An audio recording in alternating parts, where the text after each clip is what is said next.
जय हिंद, नमस्कार साथियों। आज की इस नए क्लास में आपका स्वागत है। आज हम लोग पॉकेट जीके का एमसीक्यू करने वाले हैं, जो आपके एग्जाम के लिए बेहद ही इंपॉर्टेंट क्वेश्चन है। वही से क्वेश्चन चुन चुन कर लाइव हैं, तो चैनल पर नए हो तो चैनल को सब्सक्राइब कर लीजिएगा और इनमें से किसी भी क्वेश्चन का आंसर आपको पता होगा तो कमेंट में ज़रूर बताइएगा। तो चलते हैं क्वेश्चन की ओर। फर्स्ट नंबर क्वेश्चन है कि गोलकुंडा किला स्थित है। तो गोलकुंडा किला जो है वह कहाँ स्थित है? तो यह जो है वो हैदराबाद में स्थित है। तो इसका ऑप्शन नंबर सी जो है वो करेक्ट जो है हैदराबाद में स्थित है। और वीडियो में लास्ट तक जरूर रहिएगा, जिससे आपको सारा क्वेश्चन याद हो जाएगा, क्योंकि सारा क्वेश्चन जो पॉकेट जीके से ही आने वाले हैं। तो लास्ट तक जरूर रहिएगा और चैनल को सब्सक्राइब कर लीजिएगा, क्योंकि हम डेली डेली क्वेश्चन लाते रहते हैं। तो चैनल को सब्सक्राइब कर लीजिएगा। हवा महल कहाँ स्थित है? तो हवा महल जो है वह कहाँ स्थित है? तो ये जो है वो जयपुर में स्थित है। तो इसका ऑप्शन नंबर बी जो है वो करेक्ट जो हवा महल जो है वो जयपुर में स्थित है। याद रखिएगा, इसका ऑप्शन नंबर बी करेक्ट होगा, जयपुर में स्थित है। तो याद रखिएगा। नेक्स्ट नंबर क्वेश्चन है कि भारत की पहली महिला मुस्लिम शासिका कौन थी? तो भारत की पहली महिला मुस्लिम शासिका जो है वो कौन थी? तो यह जो है वो रजिया सुल्तान। तो इसका ऑप्शन नंबर सी जो है वो करेक्ट जो है रजिया सुल्तान थी। तो याद रखिएगा। नेक्स्ट नंबर क्वेश्चन है कि जेरूसलम किन लोगों का तीर्थ स्थल? तो जेरूसलम जो है वह किन किन लोगों का तीर्थ स्थल है? तो यह जो है वो ईसाइयों का है, यहूदियों का है और मुस्लिम का है। और इनमें से मतलब तीनों का है। इसका ऑप्शन नंबर डी करेक्ट होगा। याद रखिएगा, सभी का यहाँ पे तीर्थ स्थल है। तो याद रखिएगा। नेक्स्ट नंबर क्वेश्चन की ओर चलते हैं। नेक्स्ट नंबर क्वेश्चन है कि भारतीय सर्वेक्षण निम्न में से किसके अधीन अधीनस्थ है? तो यह जो है वो किसके अधीन है? तो ये जो है वो गृह मंत्रालय के अधीन है। तो इसका ऑप्शन नंबर सी जो है वो करेक्ट होगा, गृह मंत्रालय के अधीन है। याद रखिएगा। नेक्स्ट नंबर क्वेश्चन है कि एशियाटिक सोसाइटी ऑफ बंगाल के संस्थापक थे। तो एशियाटिक सोसाइटी ऑफ बंगाल के संस्थापक थे, तो ये थे कौन थे? तो सर विलियम जोन्स थे। तो इसका ऑप्शन नंबर सी जो है वो करेक्ट होगा, सर विलियम जोन्स थे। तो याद रखिएगा, इसका ऑप्शन नंबर सी करेक्ट होगा। एशियाटिक सोसाइटी ऑफ बंगाल के जो संस्थापक थे वो सर विलियम जोन्स थे। तो याद रखिएगा। नेक्स्ट नंबर क्वेश्चन, भारतीय खनन विद्यालय कहाँ स्थित है? तो भारतीय खनन विद्यालय जो है वह कहाँ स्थित है? तो ये जो है वो कहाँ स्थित है जगह? तो ये जो है वो धनबाद में स्थित है। इसका ऑप्शन नंबर बी जो है वो करेक्ट है, धनबाद में स्थित है। याद रखिएगा, धनबाद में। नेक्स्ट नंबर क्वेश्चन है कि एनबीएफसी किस अधिनियम के तहत रजिस्टर्ड हुआ है? तो एनबीएफसी जो है वह किस अधिनियम के तहत रजिस्टर्ड हुआ है? तो ये जो है वो किसके तहत हुआ था? ये जो है वो कंपनीज एक्ट 1956 के तहत हुआ। तो याद रखिएगा, कंपनीज एक्ट 1956 के तहत रजिस्टर्ड हुआ था। तो याद रखिएगा, इसका ऑप्शन नंबर एक करेक्ट हो जाएगा। सारा क्वेश्चन मोस्ट इंपॉर्टेंट क्वेश्चन है, जो आपके एग्जाम में पूछे जाने की ये सबसे ज़्यादा संभावना है, वही सब क्वेश्चन लाए हुए हैं। तो चैनल को सब्सक्राइब कर लीजिएगा, क्योंकि मैं डेली डेली इंपॉर्टेंट क्वेश्चन लाते रहता हूँ। जनगणना के अनुसार दूसरा सबसे अधिक आबादी वाला मेट्रो शहर कौन सा है? तो दूसरा सबसे अधिक आबादी वाला शहर जो है वो हो जाएगा नई दिल्ली। इसका ऑप्शन नंबर ए जो है वो करेक्ट होगा, नई दिल्ली। याद रखिएगा, मोस्ट इंपॉर्टेंट क्वेश्चन है।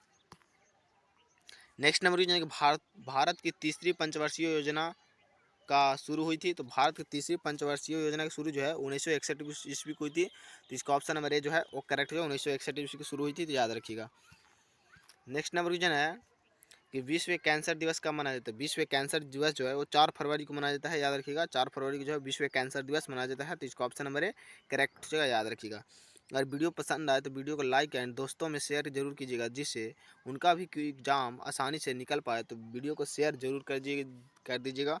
तो चलते हैं अगले नंबर क्वेश्चन की ओर। अगला नंबर क्वेश्चन है कि एडीसीसीआई का फुल फॉर्म क्या है? तो एडीसीसीआई का फुल फॉर्म जो है वो हो जाएगा Abu Dhabi chamber of commerce and industry.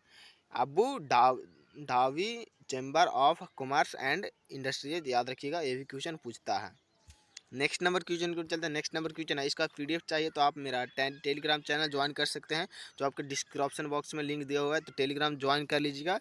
और पॉकेट जीके का जो पूरा पॉकेट जीके है उसका पूरा पेज जो है वो लगभग 500 पेज है, वो सारा टेलीग्राम पर डाला हुआ है। तो चैनल को सब्सक्राइब करके टेलीग्राम ज्वाइन जरूर कर लीजिएगा। नेक्स्ट नंबर क्वेश्चन है कि महाबेली नदी किस देश की सबसे लंबी नदी? तो ये जो है वो श्रीलंका की सबसे लंबी नदी है। याद रखिएगा, इसका ऑप्शन नंबर बी जो है वो करेक्ट जो है, श्रीलंका की सबसे लंबी नदी है। तो याद रखिएगा। नेक्स्ट नंबर क्वेश्चन है कि सांची का स्तूप कितने रुपए के नोट पर छापा है? सांची का स्तूप जो है वो कितने रुपए के नोट पर छापा हुआ है? तो ये जो है 200 रुपये के नोट पर छापा हुआ है। तो इसका ऑप्शन नंबर सी जो है वो करेक्ट हो जाएगा। याद रखिएगा, 200 रुपये के। नेक्स्ट नंबर क्वेश्चन है कि चेंसू किस राज्य की एक प्रसिद्ध भोजन तैयारी है। तो चेंसू जो है वो किस राज्य की एक प्रसिद्ध भोजन तैयारी है। तो 15 का जो करेक्ट आंसर हो जाएगा वो हो जाएगा उत्तराखंड। इसका ऑप्शन नंबर सी करेक्ट होगा। उत्तराखंड की जो है चेंसू एक प्रसिद्ध भोजन है, तो याद रखिएगा। नेक्स्ट नंबर क्वेश्चन है कि भारत में किस फसल की खेती सबसे अधिक होती है। भारत में सबसे अधिक जो है वह चावल यानी धान की सबसे ज़्यादा खेती होती है, याद रखिएगा। धान की सबसे ज़्यादा खेती होती है, तो याद रखिएगा। और सबसे ज़्यादा धान की खेती जो है वो पश्चिम बंगाल में होता है, ये भी याद रखिएगा। नेक्स्ट नंबर क्वेश्चन है कि भारतीय टेक्नोलॉजी संस्थान की कुल संख्या कितनी है। तो भारतीय टेक्नोलॉजी संस्थान IIT की कुल संख्या जो है वह कितनी हो जाएगी। तो ये जो है वो 23 हो जाएगा। इसका ऑप्शन नंबर डी जो है वो करेक्ट होगा। भारतीय टेक्नोलॉजी संस्थान की कुल संख्या जो है वो 23 हो जाएगा, याद रखिएगा। इंपॉर्टेंट क्वेश्चन है। नेक्स्ट नंबर क्वेश्चन है कि टेलीस्कोप की सहायता से कौन सा ग्रह सबसे पहला खोजा गया था। तो कौन सा ग्रह जो है वह सबसे पहला खोजा गया था। तो यह जो है वो यूरेनस है। इसका ऑप्शन नंबर एक करेक्ट हुआ, यूरेनस, तो याद रखिएगा। नेक्स्ट नंबर क्वेश्चन है कि डॉट्स किस रोग के उपचार में इस्तेमाल किया जाता है। डॉट्स जो है वह किस रोग के उपचार में उपयोग इस्तेमाल किया जाता है। तो जो है वो क्षय रोग के उपचार में किया जाता है। तो इसका ऑप्शन नंबर एक करेक्ट जो है क्षय रोग के उपचार में किया जाता है, तो याद रखिएगा। नेक्स्ट नंबर क्वेश्चन है कि गुप्त वंश के अंतिम मान्यता प्राप्त राजा कौन थे। गुप्त वंश के अंतिम मान्यता प्राप्त राजा जो है वो हो जाएगा विष्णुगुप्त। इसका ऑप्शन नंबर एक करेक्ट जो है विष्णुगुप्त, याद रखिएगा। नेक्स्ट नंबर क्वेश्चन है कि धार्मिक मामलों के प्रबंधन में की स्वतंत्रता से कौन सा आर्टिकल संबंधित। धार्मिक जो है वह धार्मिक स्वतंत्रता कौन सा आर्टिकल संबंधित है। तो ये जो है वो आर्टिकल 26 है, यानी अनुच्छेद 26 में बताया गया है। तो इसका ऑप्शन नंबर एक करेक्ट हो जाएगा, याद रखिएगा। सारा क्वेश्चन मोस्ट इंपॉर्टेंट क्वेश्चन है, तो याद जरूर सबकी कर लीजिएगा। अब किसी भी कॉम्पिटिटिव एग्जाम की तैयारी करते हैं तो यह सेशन बहुत ही इंपॉर्टेंट सेशन है, तो याद से ज़रूर कर लीजिएगा। विश्व प्रसिद्ध बोरोबुद्दर मंदिर किस देश में स्थित है। यह जो है वो इंडोनेशिया में है। तो इसका ऑप्शन नंबर एक करेक्ट होगा, इंडोनेशिया में यह मंदिर स्थित है, तो याद रखिएगा। नेक्स्ट नंबर क्वेश्चन है कि द इनहेरिटेंस ऑफ लॉस के लेखक कौन है। तो द इनहेरिटेंस ऑफ लॉस के लेखक जो है वो यहाँ पे कौन हो जाएगा। तो ये जो किरण देसाई, इसका ऑप्शन नंबर ए जो है वो करेक्ट होगा। किरण देसाई इसके लेखक है, तो याद रखिएगा। इसका ऑप्शन नंबर एक करेक्ट हो जाएगा।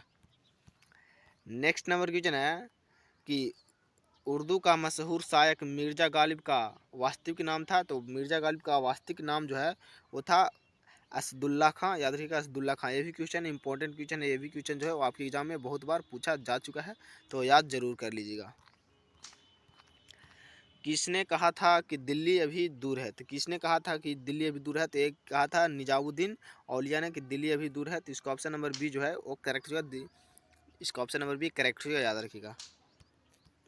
नेक्स्ट नंबर क्वेश्चन है कि SBI में कितने सरकारी हिस्सेदारी है। तो SBI में कितने सरकारी हिस्सेदारी है। तो 51% जो है वह सरकारी हिस्सेदारी है। इसका ऑप्शन नंबर एक करेक्ट हो जाएगा, याद रखिएगा। नेक्स्ट नंबर क्वेश्चन है कि SBI ने पहला ग्रीन बॉन्ड कब जारी किया था। तो SBI ने पहला ग्रीन बॉन्ड जो है वह कब जारी किया था। तो 2018 ईस्वी को किया था। तो इसका ऑप्शन नंबर सी जो है वो करेक्ट जो है 2018 ईस्वी को। नेक्स्ट नंबर क्वेश्चन है SBI का पूर्ण स्वामित्व वाला जीवन बीमा उपक्रम कौन सा है। तो SBI का पूर्ण स्वामित्व वाला जीवन बीमा उपक्रम कौन सा है। तो यहाँ पे हो जाएगा SBI लाइफ इंश्योरेंस। तो इसका ऑप्शन नंबर बी करेक्ट होगा, SBI लाइफ इंश्योरेंस, तो याद रखिएगा। इसका ऑप्शन नंबर बी करेक्ट हो जाएगा। नेक्स्ट नंबर क्वेश्चन है कि SBI का पहला ATM किस वर्ष में लॉन्च हुआ था। तो SBI का पहला ATM जो है वह किस वर्ष में लॉन्च हुआ था। तो ये जो है वो 1998 में लॉन्च हुआ था। तो इसका ऑप्शन नंबर बी करेक्ट जो है 1998 में लॉन्च हुआ था, तो याद रखिएगा। नेक्स्ट नंबर क्वेश्चन है कि SBI का पहला मोबाइल बैंकिंग ऐप लॉन्च किया गया। तो SBI का पहला मोबाइल बैंकिंग कब लॉन्च किया गया था। तो यह जो है वो 2010 ईस्वी को लॉन्च किया गया था, याद रखिएगा। इसका ऑप्शन नंबर सी करेक्ट जो उसका नाम था योनो, याद रखिएगा। योनो ऐप का नाम था, तो ये भी याद रखिएगा। तो जय हिंद दोस्तों, आज हम लोग टॉप 30 क्वेश्चन देखे जो आपके एग्जाम के लिए बेहद ही इंपॉर्टेंट क्वेश्चन थे। तो वही सब क्वेश्चन लाइव हुए तो चैनल को सब्सक्राइब कर लीजिएगा और बेल आइकन को प्रेस कर दीजिएगा। तो मिलते हैं अगले क्लास में, तब तक के लिए जय हिंद जय भारत।